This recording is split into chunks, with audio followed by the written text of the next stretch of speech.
ସକାଳୁ ଠାକୁର ପୂଜାଟା ସରିଦିକି ଖାଇଦେଲି ଟିକେ ପ୍ରସାଦରା, ତାପରେ ବସିଦେଲି ମୋ ପାଇଁ ଟିକେ ଆଜି ଲେମ୍ବୁ ଚା, ଗୋଲମରିଚ ଗୁଣ୍ଡ, ଚାହା ଗୁଣ୍ଡ ଟିକେ ଆଉ ବ୍ଲାକ୍ ସଲ୍ଟ, ଲେମ୍ବୁ ଟିକେ ସବୁ ପକେଇକିରି ଚାହାଟା କରିଦେଇକି ପିଇଦେଲି। ତାପରେ ବାସି ଇଟିଲିରେ ତିଆରି କରିଦେଲି ଆଜିର ଜଳଖିଆଟି।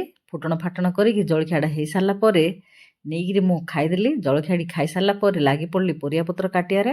ଆଳୁ, ମୁନାଳ, କଞ୍ଚାଲଙ୍କା, ପିଆଜ ପକେଇକି ଆଜି ମୁନାଳର ଭଜାଟି କରିବି। କଟାକଟି ହେଇସାରିଲା ପରେ ଭଜାଟି ବସେଇଦେଲି। ଠିକ୍ ସେତିକିବେଳୁ ପିଲାମାନେ ପଳେଇ ଆସିଲେ, ଆଣିଥିଲେ ଷ୍ଟ୍ରବେରୀ। ମୁଁ ଜଳଖିଆଟି ଖାଇକିରି ପାଟିଟି ବଢ଼ିଆ ସ୍ୱାଦ ହେଇଥିଲା। ମୋତେ ଖୁଆଇଦେଲେ ଷ୍ଟ୍ରବେରୀ। ଛିଲୋ ମା, ଯେଉଁ ଅସ୍ୱାଦ ଲାଗିଲା ମୋ ପାଟି କହିବାକୁ ନାହିଁ।